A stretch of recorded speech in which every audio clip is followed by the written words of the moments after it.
Hello and welcome to मद्दे मुकाबिल। मैं हूं रबिया खान और मेरे साथ मौजूद हैं रऊफ क्लासरा। सबसे पहले नजर डालते हैं कुछ अहम खबरों पर। जनरल रिटायर्ड फैज हमीद का मामला कानूनी है, इस पर कयासराइयां ना की जाएं। एक सियासी जमात के सोशल मीडिया अकाउंट्स बैरून मुल्क से ऑपरेट हो रहे हैं जिसमें रियासत मुखालफ प्रोपेगेंडा किया जाता है। हमारी नजर में कोई गुड या बैड तालिबान नहीं, अफगान तालिबान और टीटीपी में कोई ज्यादा फर्क नहीं। DGISPR लेफ्टिनेंट जनरल अहमद शरीफ की मुल्की सिक्योरिटी सूरत हाल पर सीनियर सहाफ़ियों को अहम ब्रीफिंग। इस अहम इशू पर बात करने के लिए हमारे साथ मौजूद होंगे आज सीनियर सहाफ़ी सोहेल भट्टी। इसके अलावा आईनी अदालत में पेश होने पर PTI रहनुमा वकला को सोशल मीडिया पर सख्त तनकीद का सामना। सलमान अकरम राजा ने वफाकी आईनी अदालत के बॉयकॉट पर पार्टी में मुशावरत करने का अंदिया दे दिया। दूसरी तरफ ज़िमनी इलेक्शन में कामयाबी के बाद नून लीग ने पार्लियामेंट में सादा अक्सरियत हासिल कर ली। आने वाले दिनों में पीपल्स पार्टी और नून लीग सियासी सफर में इकट्ठे होंगे या नहीं, यूसुफ रजा गिलानी का 2.5 साल की हुकूमत का इस अहम मौके पर बयान कितनी अहमियत का हामिल है, इस सारे सियासी मामले पर भी गुफ्तगू करेंगे। और मारूफ यूट्यूबर की अहलिया से करोड़ों रुपए की रिश्वत का स्कैंडल, NCCIA की जान ना छूट सकी, आम लोगों से कितनी लूटमार की गई। सेनेटर परवेशा खान ने जेली कमेटी बनाने का मुतालबा कर दिया। घुसपैठिए का लफ्ज किन के लिए इस्तेमाल किया गया। सिक्योरिटी ना मिलने पर सेनेटर सैफुल्ला अब्रो ने हथियार डालने वाले कच्चे के 5 डाकुओं को अपनी और सेनेटर असलम अब्रो की सिक्योरिटी पर मामूर करने का मुतालबा कर दिया। सेनेटर्स ने अपनी बेबसी जाहिर कर दी। SP एक तो फोन नहीं सुनता, दूसरा ओए करके बुलाता है। सेनेट से इस्तीफा देने वाले सेनेटर सैफुल्ला अब्रो की कमेटी इजलास में शदीद तनकीद के पीछे बड़ी वजह आखिर क्या थी। सेनेट दाखिला कमेटी का आंखों देखा अहवाल जानेंगे रऊफ क्लासरा की जबानी। लेकिन सबसे पहले हम बात कर लेते हैं, हमारे साथ मौजूद हैं सीनियर सहाफ़ी सोहेल भट्टी साहब। और आज जो DGISPR की ब्रीफिंग दी गई सहाफ़ियों को, उस हवाले से इनसे कुछ तफसीलात लेते हैं। अस्सलाम वालेकुम भट्टी साहब, बहुत शुक्रिया ज्वाइन करने के लिए। जी वालेकुम सलाम। जी भट्टी साहब, क्या रहा आज की ब्रीफिंग में? और क्या सिर्फ सिक्योरिटी मामलात पर जो अफगानिस्तान रिलेटेड मामलात हैं उस हवाले से था? क्योंकि कल एक अटैक हुआ, फिर हमने देखा कि वहाँ के जो स्पोक्स पर्सन है उन्होंने पाकिस्तान पर इल्ज़ाम लगाया, तो आज उस हवाले से भी सवालात हुए। क्या डिटेल्स हैं आपके पास? जी बिल्कुल, देखिए पाकिस्तान में जो सिक्योरिटी सूरत हाल है उसके हवाले से अगर हम बात करें तो इंटेलिजेंस बेस्ड ऑपरेशन की तादाद में मुसलसल इजाफा हो रहा है और रवां साल तकरीबन 67,000 इंटेलिजेंस बेस्ड ऑपरेशन हुए। लेकिन नवंबर का महीना काफ़ी क्रिटिकल रहा, हम्म। जहाँ पर सबसे ज़्यादा रिकॉर्ड इंटेलिजेंस बेस्ड ऑपरेशन हुए। लेकिन उसी दौरान पाकिस्तान का बहुत ज़्यादा फोकस शिफ्ट हुआ है, जो पाकिस्तान के अंदर दहशतगर्दी के वाक़यात हैं, हमले हैं, उसके अंदर जो अफ़गान सरज़मीन, अफ़गान शहरी और उसके साथ-साथ तहरीक तालिबान पाकिस्तान के लोग जो वहाँ पर मौजूद हैं, जिनकी तादाद हज़ारों में है, उनको अफ़गान तालिबान की सपोर्ट हासिल है, हम्म। जिसके नतीजे में पाकिस्तान के हालात ख़राब हो रहे हैं। और अल्टीमेटली पाकिस्तान ने पहले आलमी दुनिया की सपोर्ट के साथ मुज़ाकराती अमल का हिस्सा बना, लेकिन मामला तय ना हुए। तो फिर अब पाकिस्तान ने एक बड़ा एक्सट्रीम स्टेप लिया हुआ है, जिसके तहत अफ़गानिस्तान के साथ हर किस्म की तिजारत बंद कर दी गई है। तो उसके बावजूद जो अभी हमने देखा कि FC हेडक्वार्टर पेशावर में हमला हुआ, हम्म। वहाँ तीनों हमलावर अफ़गानी थे। सिचुएशन क्रिटिकल थी। इसके ऊपर DGISPR ने बहुत मुफस्सल ब्रीफिंग दी, जिसके अंदर न सिर्फ मुल्क की अंदरूनी सिक्योरिटी सूरत-ए-हाल, अफ़गानिस्तान के साथ हमारे ताल्लुकात और उसके साथ जो आइंदा चंद दिनों के अंदर हम्म। कुछ अहम तैनातियाँ होनी है, जिनके नोटिफिकेशन होने हैं। और उसके साथ साथ साबिक DGI फैज़ हमीद का जो केस से मुतल्लिक बहुत सी क्या सराही जा रही थी, उस पर बड़ी खुलकर बात हुई। तो पहला जो उनका फोकस था वो सिक्योरिटी सूरत हाल पर जी। था, जिस पर उन्होंने वाज़ेह किया। बहुत से सवालात भी हुए और बहुत कम्प्रीहेंसिव और फैक्ट्स एंड फिगर के साथ और एविडेंस के साथ बहुत से सवालों के उन्होंने जवाब दिए। हम्म। जिसमें उन्होंने बताया कि जहाँ हमारे यहाँ गुड और बैड तालिबान के लिए कुछ लोग बयानिया ज़रूर बनाते हैं, लेकिन हमारी नज़र में कोई गुड और बैड तालिबान नहीं है।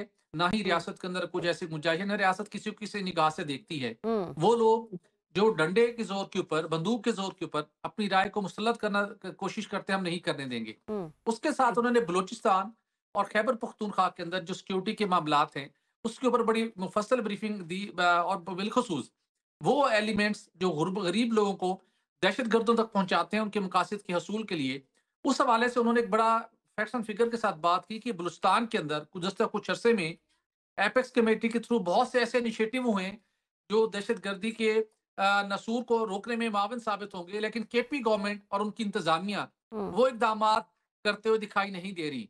हम्म। मंशियात, नॉन कस्टम पेड गाड़ियां और ईरानी डीजल, ये एक बहुत बड़ा नेक्सस है जो दहशतगर्दों को इससे माली मदद मिलती है। इसको हमने काफ़ी हद तक तोड़ा है, लेकिन यहाँ पर वफाकी सूबाई हुकूमतों का तावन है, जो उनके उनका रोल है वो बहुत ज़रूरी है। उसके साथ एक बड़ी बात की जाती थी कि बॉर्डर्स के ऊपर तो जो लोग तैनात हैं, सीएम केपी के कई मर्तबा कहा कि स्मगलिंग कैसे हो जाती है, मंशियात कैसे आ जाती है, जी। जो बॉर्डर पर तैनात है उनसे पूछें। जी। तो आज के उन्होंने इसका जवाब दिया, उन्होंने कहा कि खैबर पख्तूनख्वा का जो बॉर्डर है हम्म। अफगानिस्तान के साथ, तो 1229 किलोमीटर पर मुश्तमिल है, हम्म। और 25 से 30 किलोमीटर के बाद एक पाक फौज की पोस्ट है। हम्म। उसके दरमियान में कहीं आप हर जगह पे आप सिक्योरिटी फोर्स तैनात नहीं कर सकते। तो वहां पर जिला इंतजामिया की, प्रोविंशियल इंतजामिया की, डिस्ट्रिक्ट इंतजामिया की जिम्मेदारी आती है, वो रोल कहाँ पे है। हम्म। उन्होंने मैक्सिको की बात की, जहां अमेरिका ने बहुत बड़ी एक दीवार भी तामीर की है, लेकिन उसके बावजूद हम्म। वहां से लोग स्मगलिंग करते हैं, मंशियात लेके आते हैं, खर्चे के फिर कार्रवाई वहां बहुत सख्त होती है। तो उन्होंने बताया कि हमारे जितना रोल है हम उसको भरपूर तरीके से प्ले कर रहे हैं। अ, उसके साथ हम्म। जी। जी भट्टी साहब, ये जब आप बात कर रहे हैं दहशतगर्दी के हवाले से, तो जाहिर है केपी जो है उसकी इंपॉर्टेंस बहुत ज़्यादा है इसमें। और जिस तरह से हम जानते हैं कि एक डिफरेंस ऑफ ओपिनियन नज़र आता है केपी हुकूमत का और एस्टैब्लिशमेंट या फेडरल का कि इस दहशतगर्दी से जो है वो कैसे निपटना है, तो क्या इस हवाले से ये भी जवाब दिया जिसपे केपी सीएम बार बार जो है वो इसको हाईलाइट करते हैं कोलैटरल डैमेज के हवाले से, या फिर वो ये कहते हैं कि वहां की जो आवाम है जो अफेक्ट होती है उनको आप एतमाद में लेके प्रोसेस को आगे बढ़ाए। तो वो एक तरफ ये भी कहते हैं कि ठीक है ऑपरेशन करें, लेकिन वहां के जो लोकल कम्युनिटी है, जो लोकल लोग हैं, उनको आप एतमाद में लें, हमसे बात करें, फिर इसको जो है वो आप आगे बढ़ाएं, तो आपको भी जो है वो ज्यादा कामयाबी होगी। तो इस हवाले से उन्होंने कोई जवाब दिया या इसको हाईलाइट किया, खास करके कोलैटरल डैमेज जो एक बहुत बड़ा कंसर्न केपी में नजर आ रहा है? देखिए, इस पे बहुत डिटेल उन्होंने बात की, और 2-3 पॉइंट्स उन्होंने बहुत वाज़ेह किया, जिसके अंदर उन्होंने एग्ज़ाम्पल भी दी कि 2021 के अंदर भी उन्होंने कहा कि ये बिल्कुल वाज़ेह है, किसके कहने के ऊपर उस वक़्त फैज़ हमीद साहब और जनरल बाजवा ने जिन लोगों के साथ बातचीत की, मुज़ाकरात हुए, और उसके बाद बहुत से लोगों को यहाँ पर बसाया गया। हम्म। उसमें उन्होंने कहा कि किसके कहने पर हुआ, ये बात बिल्कुल वाज़ेह है, लेकिन उसका नतीजा क्या रहा वो हम सबके सामने है। हम्म। लिहाज़ा वो लोग जिनका ताल्लुक तहरीक-ए-तालिबान पाकिस्तान के साथ है, वो अफ़गानिस्तान में मौजूद हैं, अफ़गान तालिबान की उनको उनको पनाह दी हुई है, उनके लिए उनसे कोई बातचीत नहीं होगी, और वो लोग जहाँ कहीं आएँगे, जहाँ कहीं कार्रवाई करेंगे, उनके खिलाफ कार्रवाई होगी। हाँ, उनके लिए एक ऑप्शन है कि अफ़गान तालिबान उन तमाम लोगों को पाकिस्तान के हवाले करें, फिर हुकूमत पाकिस्तान आइन और कानून के मुताबिक उनके खिलाफ कार्रवाई करेगी। क्या कार्रवाई होनी है ये बात मुगल है, लेकिन उनसे कोई बातचीत नहीं हो सकती। हम्म। कोलेटरल डैमेज के हवाले से उन्होंने जितने इल्ज़ामात की बातें होती हैं, उन्होंने उसको उस तासुर को रद्द किया। उन्होंने कहा कि ये इंटेलिजेंस बेस्ड ऑपरेशन होते हैं, हमारे राइट। पास मुसद्दक़ा इत्तलात होती हैं, जॉइंट एफर्ट इंटेलिजेंस शेयरिंग होती है, जिसके बाद ऐसा ऑपरेशन किया जाता है। हम्म। और कुछ लोग इल्ज़ाम तराशी करती हैं, और सियासी लोगों की मजबूरियाँ हैं, क्योंकि एक पॉलिटिकल नेक्सस है, पॉलिटिकल क्रिमिनल नेक्सस है टेररिस्ट के साथ, जो अपना ये बयान बनाने की कोशिश करते हैं, लेकिन इसका हकीकत से ताल्लुक नहीं है। हम टारगेटेड कार्रवाइयाँ करते हैं, और इंटेलिजेंस बेस्ड कार्रवाइयाँ होती हैं, और आइंदा भी होती रहेंगी। और जिसके अंदर उन्होंने बताया सारा कि जिसके अंदर जो बड़े पैमाने पर जो उसमें मुख्तलिफ इलाकों में कामयाबी हासिल हुई, तो उनका वाज़ेह था कि सियासतदानों की अपने मफाद के लिए वो ऐसा बयानिया बनाने की कोशिश करते हैं, जिसके अंदर तीरा के हवाले से जो वहाँ पे मंशियात का गढ़ है, वहाँ जी। जो कहते हैं हम कार्रवाई करते हैं, तो मकामी लोगों को ऐसे अनासिर और उनको अपना शेल्टर बनाने की कोशिश करते हैं। तो जी। मकामी लोगों की भी ज़िम्मेदारी है कि अपने आप को ऐसे लोगों से अलग करें, और हम्म। अपने आस-पास किसी को ऐसे लोगों को देखें, तो इंतज़ामिया को, सिक्योरिटी फोर्सेस को आगाह करें। अगर आप उनकी उनकी उनके लिए शेल्टर बनेंगे, उनके हम्म। सहूलतकार बनेंगे, तो फिर आपको भी कार्रवाई का सामना करना पड़ेगा। सही। जी। बहुत शुक्रिया सुहेल, आपका आपने तफसील से सारा कुछ बताया। आपकी भी मुलाकातें हुई थी इनसे, सुहेल अफरीदी साहब से। उसके बाद मेरी भी की मुलाकातें हुई, मतलब डेलीगेशन थे उसमें मुख्तलिफ 2-3 ये ग्रुप्स की शक्ल में हम जर्नलिस्ट मिले, 30-40 के करीब मेरा ख्याल है वो जर्नलिस्टों से मिले हैं इस्लामाबाद में। वहाँ पे जी। जो उन्होंने गुफ्तगू की थी, तो आपको लगता है कि बेसिकली ये जो आज की ब्रीफिंग थी, ये सुहेल अफरीदी साहब का जवाब थी? क्योंकि सुहेल अफरीदी साहब ने बहुत सारे इल्ज़ामात उन्होंने भी लगाए थे, नेक्सस की बात उन्होंने भी की थी कि जनाब कि सिक्योरिटी फोर्सेस की या पॉपी कल्टिवेशन की या ये ऑपरेशन नहीं करने देते, ये उनके खिलाफ कार्रवाई नहीं करने देते, और भी बहुत सारी बातें आपको पता है उन्होंने, आपने भी सुनी थी। आप इसको किस तनाजुर में देखते हैं कि ये सुहेल अफरीदी साहब की इन मीटिंग्स के जवाब में उनकी आज की ब्रीफिंग थी, या एक ओवरऑल सिचुएशन पे ब्रीफ करना चाहते थे, और इनका अफरीदी साहब का भी एक एक एजेंडा था या किसी ने सवाल किया होगा तो उसका जवाब दिया उन्होंने। ठीक है साहब, बहुत शुक्रिया। ये बेसिकली ओवरऑल ये एक ब्रीफिंग थी जिसके अंदर हम देखते हैं जिसके अंदर हम देखते हैं कि जो पूरी मुल्क की मजबूरी सिक्योरिटी की सूरत हाल थी उसके ऊपर बातचीत हुई। तो डेफिनेटली ये वाजह था कि पिछले दिनों में जो सीएम केपी ने इस्लामाबाद के अंदर 2-3 बड़े सेशंस किए तो वो सवालात उठेंगे डेफिनेटली, और वो सवालात हुए वहां पर। और उस पर डीजीआई इश्तियार ने बहुत वजाहत के साथ उन सवालों के जवाब भी दिए, जिसके अंदर एक ये बड़ा वाजह था कि जो सीएम केपी के बिलखसूस उनके जो कुछ इल्ज़ामात और उनके तहफ़्फ़ुज़ात थे, उसके अंदर उन्होंने बिल्कुल वाज़ेह किया कि जो वो कहते हैं कि गुड तालिबान और बैड तालिबान के हवाले से भी उनके कुछ कंसर्न थे सीएम केपी के हवाले से। तो उसको भी उन्होंने वज़ाहत के साथ बात की कि ऐसे हमारे सामने किसी कोई ऐसी तक़सीम नहीं है। और उन्होंने कहा कि जो नेशनल एक्शन प्लान के 14 नुकात हैं, जो तरमीमी नुकात हैं, 2021 में मंज़ूर हुए और पीटीआई की दौर हुकूमत थी। एक ब्रेक का जो है वो यहाँ पे शामिल कर लेते हैं नाजरीन। सोहेल भट्टी साहब जो है वो हमारे साथ ही मौजूद रहेंगे। See you after short break. Welcome back नाजरीन। सीनियर सहाफ़ी सोहेल भट्टी साहब जो है वो हमारे साथ मौजूद हैं और ब्रीफ कर रहे हैं डिटेल में जो DGISPR की आज ब्रीफिंग हुई सहाफ़ियों के साथ। क्लासा साहब आप बात करना जी भट्टी साहब, आप बड़ी तफसील के साथ चीज़ें बता रहे हैं। जो मेन आज ज़्यादा एक फोकस रहा है ख़बर का, पिछले कुछ दिनों से आ रही थी, पाकिस्तानी मीडिया में भी आ रही थी, वो जनरल फैज़ हमीद साहब का ट्रायल है और उसकी वर्डिक्ट है। तो ये सवाल उनसे पूछा गया या उन्होंने खुद अपनी तरफ से इसकी वजाहत दी? इसकी क्या डिटेल्स हैं कि जनरल फैज़ हमीद साहब का ट्रायल जो है कोर्ट मार्शल कहाँ तक पहुँचा है? क्योंकि बहुत सारे हमारे यहाँ यूट्यूबर्स ने, हमारे जर्नलिस्ट ये दावा कर रहे हैं कि आपके ट्रायल मुकम्मल हो गया है, सज़ाओं का भी फैसले हो गए, बस इसको ये अनाउंस करना बाकी है। तो उस पर जनरल अहमद शरीफ साहब ने क्या कहा?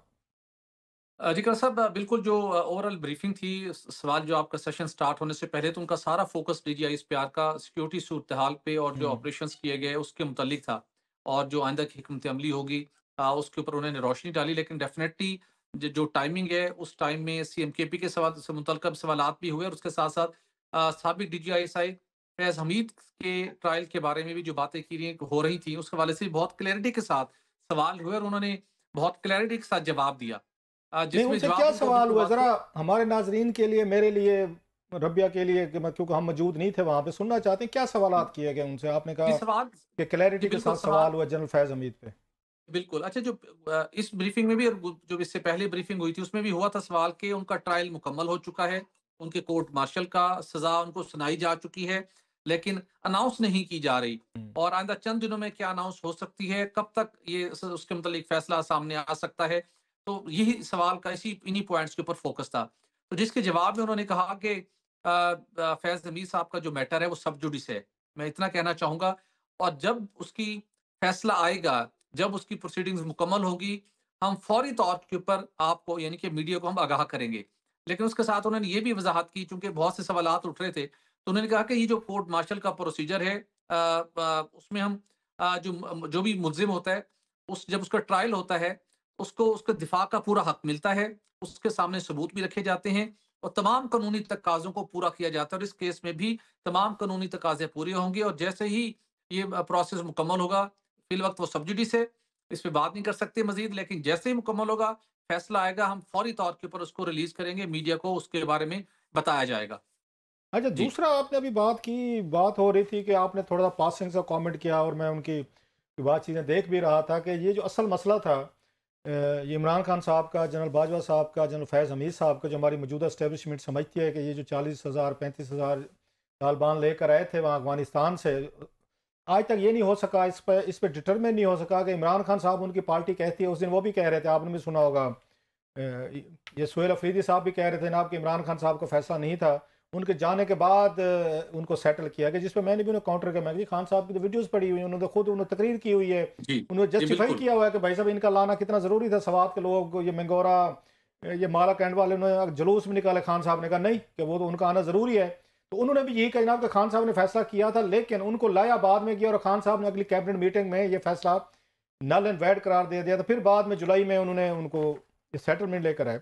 तो मेरा पूछना ये है, जब वो ये बात आज भी वो कह रहे थे, इसी बात की है कि जनाब के ये खान साहब का फैसला था, प्राइम मिनिस्टर थे, तो जनरल फैज़ और जनरल बाजवा तो हुकूमत को वो फॉलो कर रहे थे, क्या ये मुमकिन है कि किसी मुल्क का, पाकिस्तान जैसे मुल्क का, आर्मी चीफ, वहाँ का DGISI, वो किसी इस तरह के इनिशिएटिव की प्राइम मिनिस्टर को अपोज करे, तो क्या प्राइम मिनिस्टर उसके बावजूद फोर्स कर सकता है कि नहीं कि सर इस ये फैसला जी होगा, लिहाजा ये कोई मतलब है, कोई ये अटेम्प्ट तो नहीं हो रही कि जनरल बाजवा साहब, जनरल फैज साहब को इस फैसले से निकाल दिया जाए और सारा सिर्फ इमरान खान साहब पे ये बोझ डाल दिया जाए? डॉक्टर साहब इसके दो पहलू हैं। जो पहला हम्म। मामला है कि जिसके हवाले से सवाल भी हुआ, और इवन ये सवाल वजीर दिफा ख्वाजा मोहम्मद आसिफ को कोट करते हुए किया गया कि वजीर दिफा ये कहते हैं। तो हम्म। उसके हवाले से DGI इश्तियार ने जवाब दिया, गर्चे कि उन्होंने इमरान खान का नाम नहीं लिया, लेकिन उन्होंने ये वाजे किया कि उस वक्त सबको पता है कि किसके कहने के ऊपर उन लोगों को लाया गया या उनसे बातचीत हुई, और फिर ये सबको पता है कि उसका नतीजा क्या रहा। हम्म। नंबर एक।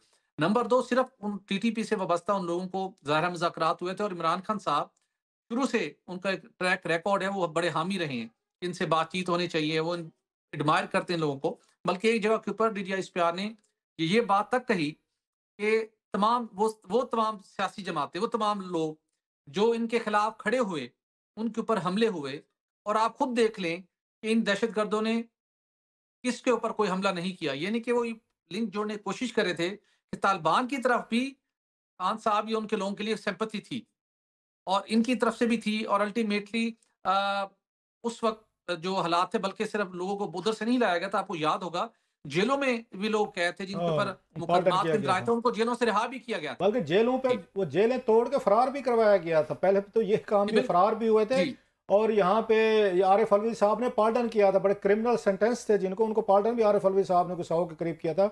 अच्छा, ये तो अपनी जगह पे, लेकिन एक बात बताएं, जी। मतलब ये तो बेनिफिट ऑफ द डाउट है, चलें जी, आप दे रहे हैं, जनरल बाजवा साहब को दे रहे हैं, जनरल फैज को दे रहे हैं, मजबूरी थी जी, वो क्या करते, प्राइम मिनिस्टर साहब इतने ताकतवर लेकिन थे कि इमरान खान साहब ने कभी इस चीज़ को फिर वो नहीं किया, डिनाई नहीं किया कि मेरी विल के अगेंस्ट हो रहा है। उन्होंने हमेशा इसको ऑन किया, यस, और उनकी उनकी लाइन यही थी, तो फिर अल्टीमेटली ज़िम्मेदारी तो उनकी बनती है। जी। वो ठीक है, लेकिन मैं कह रहा हूँ कि जो आप वो ये कह रहे हैं कि जनाब के मजबूरी थी, कि जनाब के आइडियली तो कॉन्स्टिट्यूशन तो ठीक कह रहे हैं कि जनाब के एक प्राइम मिनिस्टर फैसला करता है, कैबिनेट करती है, तो फिर तो आप आपके आर्मी चीफ और DGISI को फैसला माना है, फेयर अनफ। लेकिन बाद फैसले ऐसे भी तो थे जो उन्होंने, इमरान खान साहब ने नहीं माने। मैं उस साइड पे आ रहा हूँ कि वो जी। जब उसमें ये बात की जाती है कि जनाब के ये उसमें जनरल बाजवा साहब की मजबूरी थी और वो क्या करते, वो तो मानना था, हुकूमत थी, तो जनरल बाजवा साहब ने भी इमरान खान साहब के फैसले नहीं माने। मसला उन्होंने DGISI को हटाया था, जनरल फैज को 6 अक्टूबर 2021 को, तो क्या जनरल बाजवा साहब ने फैसला मान लिया था? क्या उन्होंने उन्होंने ये जनरल फैज हमीद को वहाँ पे रहने दिया था? क्योंकि इमरान खान साहब तो कहते थे इनको रहना चाहिए, नंबर वन। उसके बाद जब उनके खिलाफ ये आ रही थी, तहरीक में एतमाद आ रही थी, तो उन्होंने जनरल साहब की मदद मांगी कि आप आएँ। उन्होंने कहा हम तो न्यूट्रल हैं। तो जनरल बाजवा साहब इतने ओबीडियंट थे प्राइम मिनिस्टर ऑफ पाकिस्तान के, कि हर बात मानते थे आइन और कानून के तहत। तो 6 अक्टूबर वाला वो आर्मी, उसके उसके DGISI का वो रिमूवल था, उस पे रुक जाते, क्योंकि खान साहब तो नहीं चाहते थे हटाना। इसी तरीके से उनको जाते रेस्क्यू करते इसमें, ये तहरीक एतमाद में। वहाँ तो बाजवा साहब ने उनको रेस्क्यू नहीं किया, वहाँ तो खान साहब के पॉलिटिकल प्राइम मिनिस्टर के फैसले नहीं माने, तो तालिबान वाले क्यों फिर मान लिए उन्होंने, जनरल बाजवा साहब ने? कसब डेफिनेटली ये एक बड़ा एक जो स्ट्रेटजिक नेचर का सवाल भी है, और बहुत सी इसकी इससे मुतल्लिक़ ऐसी बातें शायद वो बंद कमरों में खान साहब के साथ तो शेयर की गई हों, लेकिन जनरल पब्लिक के साथ कभी नहीं की गई, जो भी वजूहात थी उस वक्त की। लेकिन एक बात तो तय है कि आर्मी चीफ हों, DGISI हों, उन्होंने आइन और कानून के मुताबिक तो डेफिनेटली प्राइम मिनिस्टर पाकिस्तान के साथ मामलात को कंसल्ट करने के बाद चीज़ों को लेके चलना है। लेकिन उस दौर के अंदर जिस टाइप के मामलात चल रहे थे, आजकल जावेद चौधरी साहब के सीरीज ऑफ कॉलम उसके ऊपर आ रहे हैं, और ये एग्जैक्ट जो मामला है, इसके ऊपर भी उन्होंने अब लेटेस्ट अपने कॉलम में इस सूरत हाल के ऊपर भी रोशनी डाली है, जो फैज हमीद साहब को हटाने का मामला था, जो दीगर मामला थे, कि किस तरीके के साथ खान साहब को जो चीजें वो नहीं करना चाहते थे, फिर उनको मना लिया जाता था। तो बहुत से रास्ते होते हैं, और ये इक़्तिदार के इन मामलात में, तो इख्तियारात के इसी तरीके मामलात में से फिर बहुत से। इसी तरीके से तो खान साहब को ये भी तो मनाया जा सकता था कि सर खुदा का खौफ करें, खान साहब आपकी सिंपति हमदर्दी अपनी जगह पे तालिबान से, ये जनाब 40,000 बंदा लड़ के गया है, हमने ऑपरेशन किया, जनरल कियानी साहब के दौर में हुआ, हमारे जवानों ने शहादतें दी, सिविलियंस बेचारों ने की, पूरे मुल्क की दुनिया भर में बदनामी हुई, बिलियंस ऑफ रुपीज़ की हमारी फंडिंग हुई, हमारे इवन मेजर जनरल वहाँ पे शहीद हुए, कप्तान शहीद हुए, हमारी फोर्सेस के, हमारी पुलिस के सारे पश्तून बहादुर लोग शहीद हुए। जाने दें, इनको बड़ी मुश्किल से हम सुकून किया, पीस किया है, तो इनको अब दोबारा वापस लाना चाहते हैं, सेटल लाना चाहते हैं, ये तो प्रॉब्लम करेगा। और बाढ़ जिस पे हमने अरबों रुपए लगा के बाढ़ लगाई थी, फेंसिंग की थी, उसको काटने के बाद वो असले सिमायत उनको अंदर लाया गया, उनकी तो वीडियोज़ हैं। तो ये जनरल बाजवा साहब को, तो खान साहब को जहाँ पे बाकी बातें समझा के उनको उनको उन्होंने अपना DGI सही लगवा लिया था नदीम अंजुम साहब को, तो ये काम भी कर लेते, समझा लेते। आज इतनी हम फिर ना शहादतें दे रहे होते हमारे जवान, फिर हमारा मुल्क इस वक्त इतने बड़े, मतलब उसके बाद जितना भी ब्लड शेड है ये तो किसी ना किसी के फैसले की वजह से है। ये पूरे हमारे जवान दे रहे हैं, पुलिस दे रही है और हमारे सिविलियन दे रहे हैं। Somebody has to be held hold accountable sir. क्लास साहब बिल्कुल दुरुस्त कहा आपने। मेरा ज़ाती ख्याल ये है, और जो मुख्तलिफ शख्सियात से मिलते भी हैं क्लास साहब, मेरा ख्याल है 9/11 के बाद जब इंटरनेशनल एक सिनेरियो चेंज हुआ, तो हमारे इदारों ने और हमारे इदारों में मुख्तलिफ अहम ओहदों पर फाइज शख्सियात ने इस मामलात को क्लैरिटी के साथ समझने में तो एक थोड़ा टाइम लगा है।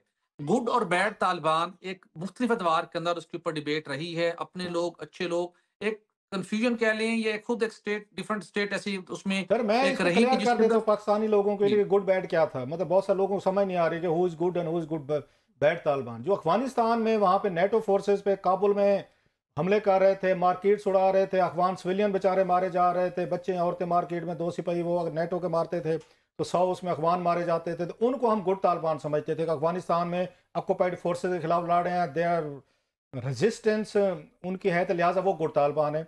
उसके आगे जो TTP वाले जो पाकिस्तान पे हमले कर रहे थे, हमारे पे अटैक कर रहे थे, हमारे फौजी, हमारे सिविलियन हमारी पुलिस को मार रहे थे, हम समझते थे बैड तालिबान है। So that was a difference between these two. हमने ये नहीं कहा जहां भी सिविलियंस मारे जा रहे हैं बेचारे किसी भी इसमें उनको मारने वाले हैं बैड तालिबान है, हमने ये नहीं कहा। वी ड्रॉ ए लाइन यही थी कि जो वहां पे मार रहे हैं लोगों को, सिविलियंस को काबुल में, वो तो गुड तालिबान है। जो पाकिस्तानी मार्केट्स में मार रहे हैं वो बैड तालिबान है। ये प्लीज मैंने कहा थोड़ा सा मैं लोगों को डिफरेंस समझा नहीं, दूं। दुरुस्त कहा आपने, दुरुस्त कहा। लेकिन अब पहली मर्तबा, अब उस वक्त भी हम मिलते थे और अभी भी मुलाकात करते हैं, on the record, of the record बातचीत होती है। लेकिन इस दफा, इस टाइम जो हमारे सरबराहान बैठे हैं मुख्तलिफ इदारों में, फिर आगे जो उनकी पॉलिसी की रिफ्लेक्शन आ रही है, तो अब जी ये ओपनली कहा जा रहा है कि अब डिफरेंशिएट नहीं किया जा रहा। ये तो है माजी 2-3 से साल से, तब्दील यस। होता रहे। हम्म तो उसकी वजह थी जो अब जनरल फैज या जनरल बाजवा साहब, जो उनको एक कुशन उन्होंने क्रिएट किया कुछ लोगों को दोबारा इन करने का।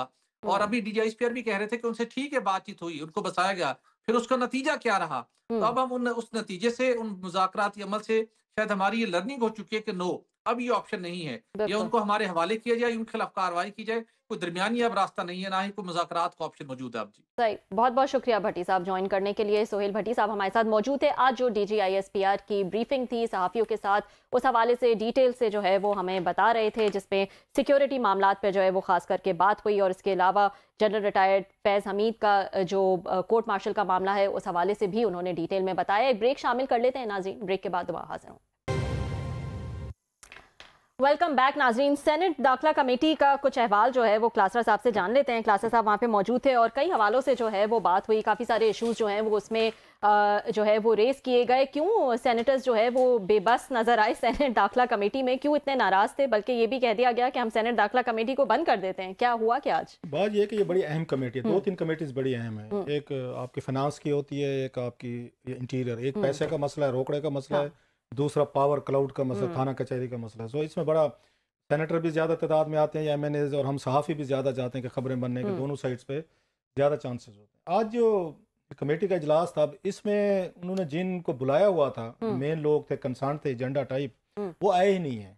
अच्छा। एक IG सिंह साहब ने आना था, कि किसी चेयरमैन ने आना था, किसी DG ने आना था, तो वो आए ही नहीं है जो एक कंसर्न लोग थे।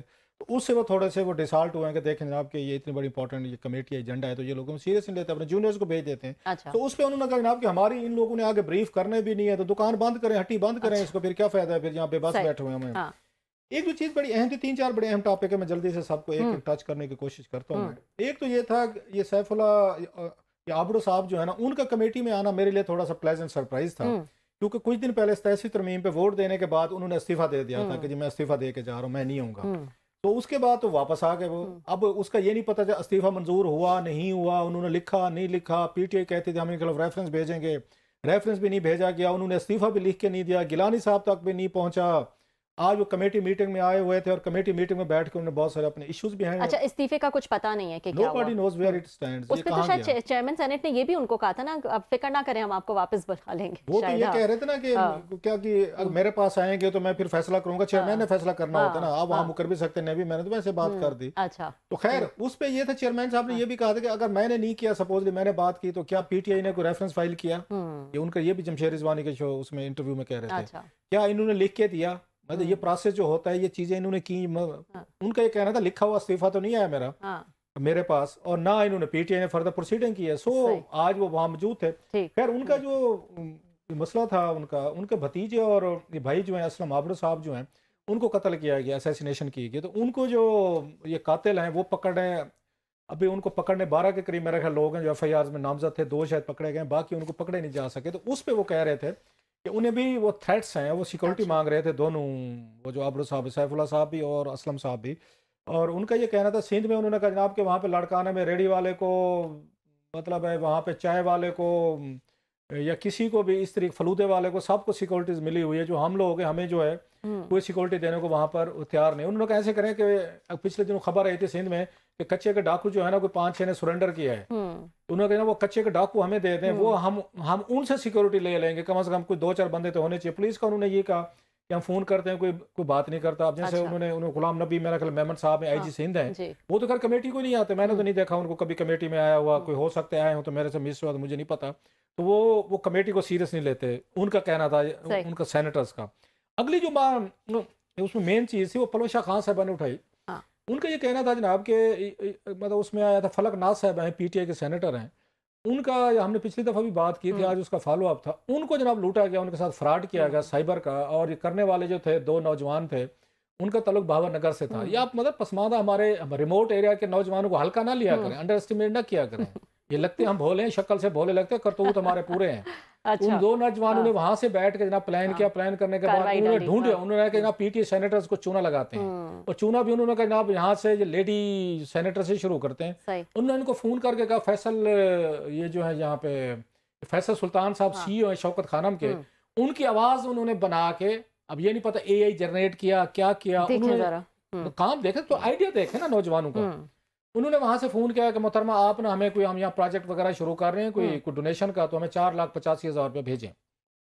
उन्होंने जनाब ने बगैर पूछे ना तस्दीक की, अभी हुक्म है पार्टी का देने पड़ेंगे, नहीं तो मेरे खिलाफ कोई वो कहेंगे देखें जी इतनी तनख्वाहें ले रहे हैं, हमें आप डोनेशन ही नहीं दे रहे शौकत खानम के लिए। उन्होंने जाकर मिजान बैंक में 4,85,000 रुपये जमा करवा दिए। तो कराने के बाद जब पैसे ट्रांसफर हो गए, उन्होंने फोन करने शुरू किए तो फोन बंद। उन्हें लगा मेरे साथ फ्रॉड हो गया।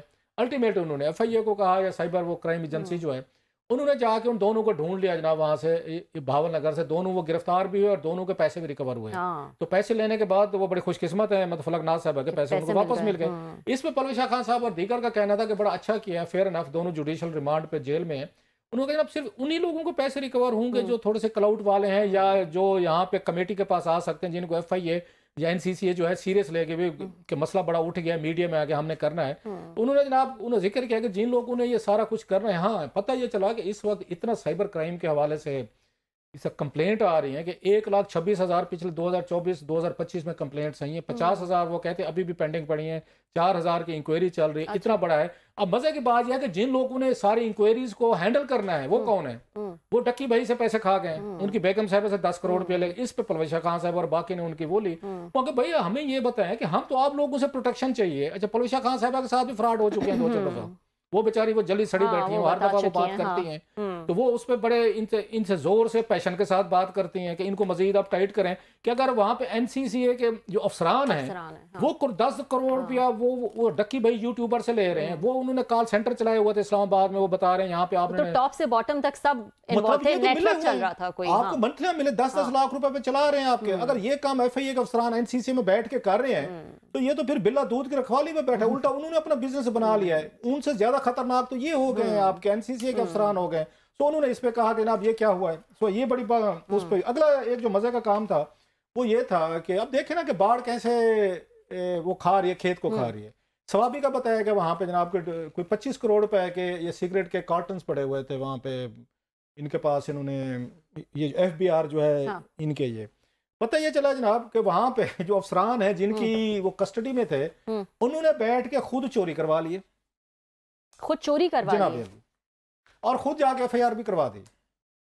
ये कैसे है? इस मुल्क में ऐसे ऐसे ज़हीन और बादशाह सियाने लोग पाए जाते हैं कि बंदे का दिल करता है कि ये इनको दे दें, ये इलान मस्क को, ये बिल गेट्स को, ये मार्क क्या नाम है उसका, हाँ, मार्क जकरबर्ग, हाँ उसका मुश्किल नाम है, मुझसे तो अदा ही नहीं आता, ये उनको बीट कर दें। अब मौका नहीं दे रहे इनको। उन अफसरान ने जनाब सवाबी में बैठ के, और खुद वहाँ सील्ड हैं, सब कुछ है, सिगरेट के कार्टन थे 25 करोड़ की मलियत के, उन्होंने शेर के बच्चों ने जनाब वो जाके वो किया, उन्होंने सीलें खुद की, वहां से चुराई, और उसके चुराने के बाद ये तकरीबन 2828 कार्टन थे सिगरेट के, और इन पे किसान ट्रेडमार्क, पैरामाउंट, ये टबैको कंपनी के इनका ट्रेडमार्क था, और ये मर्दान और सवाबी के ये गोदामों से चोरी हुई, और 250 मिलियन रुपीस इसकी कास्ट है। अब का स्टेटस वो ये कहते हैं कि इंक्वायरी शुरू हो गई जनाब, 18 नवंबर को रिपोर्ट हुआ, अभी की बात है, और ये पता चला जनाब कि ये इंक्वायरी को फिर आगे फर्दर उन्होंने रेफर कर दिया। अफसरान जो है उनको अब इंक्वायर किया जा रहा है, और ये जो उनका मतलब है, जो मुझे उस पर इन्होंने पहले अननोन के खिलाफ इन्होंने दरखास्त दी कि अननोन लोग चोरी, उन्होंने ये कैसे हो सकता है, लेकिन आप कह रहे हैं खुद ही FIR कटवा दी। यस, वही गए थे FIR कटवाने, तो उन्होंने ना आपके पास आज उन्होंने दिलावर खान ने बड़ी जबरदस्त बातें की हैं। दिलावर खान जो सेनेटर हैं, अच्छा, उन्होंने और मजीद कच्चे छट्टे खोले हैं। उन्होंने मीर बादशाह वजीर का नाम लिया, उन्होंने इनलैंड कोई रेवेन्यू के ऑफिसर हैं, वो कहते हैं लाहौर में भी एक वाकया हुआ था, रिफंड का केस था वहाँ पे, तो उसमें फायरिंग हो गई थी, तो इधर भी कोई मसला वो बता रहे थे, अच्छी खासी उन्होंने डिटेल बताई। उन्होंने अगर ये समझाया कि यहाँ पे ये आपके वेयर हाउसेज हैं, वहाँ पे कलाशनकोफ वाले बैठे हुए हैं, वहाँ पे अफसरान बैठे हुए हैं, सरकारी गोदाम है, लोग हैं, 25 करोड़ के कार्टन, भाई कोई आपके 2, 4, 8, 10 कार्टन को चोरी करते समझ में आते। 2800 यहाँ पे 2800 आपके 28 कार्टन चोरी करके ले गए हैं, ना गार्ड्स को पता चला है, ना अफसरान को पता चला है, ना किसी और को पता है। ये तो ट्रक आया होगा ना बड़ा सारा, कोई आप आके जिस पे कर गए, तो ये वो जनाब अभी तक कोई, उन्होंने पूछा कोई रिकवरी हुई, उन्होंने जनाब रिकवरी कोई जीरो है। तो पता यह चला जिसके हाथ में FIA के NCC के अफसरान हूँ, डक्की भाई उनके हाथ चढ़ जाते हैं, उनकी बेगम से 10 करोड़ रुपया ले लेते हैं, बाद में पता चला कॉल सेंटर और सबसे वो पैसे ले रहे हैं, उन्होंने हम अमीर हो जाए। इधर जनाब सवाबी में, मर्दान में आपके वेयर हाउसेज थे, वो जाके आपके 25 करोड़ के सिगरेट के कार्टन ले गए, खुद जाके FIR भी करवा रहे हैं कि चोरी हो गई है। हम ना बड़े मजे का मुल्क हैं, देख लें, मतलब है जिनका काम है ये रोकना, जिन्होंने हमें प्रोटेक्शन देने, भी आपने वर्दी पहनी हुई है, वर्दी आपकी, यूनिफॉर्म इज ए प्राइड, आपको एक तनख्वाह मिलती है, आपकी इज्जत है, आपका एहतराम है, आपको स्टेट ने पावर दी है, किसी को पकड़ लें, किसी को जेल कर दें, सजाएं दिलवा दें, तो थोड़ा सा बंदा को सेल्फ रिस्पेक्ट भी होती है थोड़ी सी। मतलब इसके बाद आपने 10 करोड़ रुपया जिस तरह डक्की भाई की बेगम से लिया है, मतलब उसके बाद इट्स सच अ शेम, बिल्कुल। और इनकी कोई फैमिलीज, कोई इनके बच्चे, कोई इनके रिश्तेदार इनको कुछ नहीं कहते कि ये आप क्या कर रहे थे। सबके नाम जो हैं वो सामने आ गए हैं, और ये भी कहा गया है कि वो टॉप पे भी जो है ये पैसे दिए जाते थे, ट्रांसफर किए जाते थे। किसी दोस्त अफसर को कहा था एक दफा मैं कि आप एक दूसरे को कुलीग वगैरह आपके, तो मैं बनी हुई एसोसिएशन बनी हुई ना, DMG के अलग है, कस्टम के अलग है, इनलैंड रेवेन्यू के अलग है, FIA के अलग है, पुलिस के अलग है, सबके अपने अपने बने। किसी अफसर को पकड़ लें तो सारे इकट्ठे होकर प्रेस रिलीज जारी करते हैं, ज्यादती होगी। मैं कि आप लोग इस पे प्रेस रिलीज जारी नहीं करते कि हमारे फलां अफसर ने इतने पैसे डक्की भाई की बीवी से उसने इतने ले लिए, फलां से इतने ले लिए, सवाबी में ये कर दिया,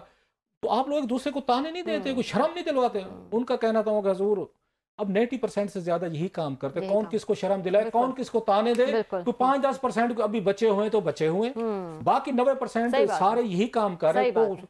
तो किसी को कोई ताना नहीं देगा, को प्रोटेक्ट जो है वो किया किसी को प्रेस रिलीज जारी नहीं करेगा, कोई कंडमनेशन होगी, कोई कुछ नहीं, बल्कि उल्टा ये भाई पे, अपने बेटी भाई को ना कुछ दिनों बाद मामला जो है दबेगा, ये सारे जमानतों पे बह रहे हैं कि किसी बड़े वजीर को मिलेंगे, तगड़े नोट लगाएंगे, और बहाल होने के बाद ये दोबारा आपकी या पोस्टिंग लेंगे। ऐसे कई अफसरान को मैं भी जानता हूँ, मुअत्तल हुए, डिसमिस हुए, वापस आए, बहाल हुए, और दोबारा उन्हीं पोस्टों पे लगे। सही। और अच्छी बात यह है कि ये जो कमेटीज हैं, इनमें जो इश्यूज, रियल इश्यूज जो लोगों के हैं, वो जो है हम आप तक लेकर आते हैं जब क्लासेस आप जो है ये मीटिंग्स अटेंड करते हैं।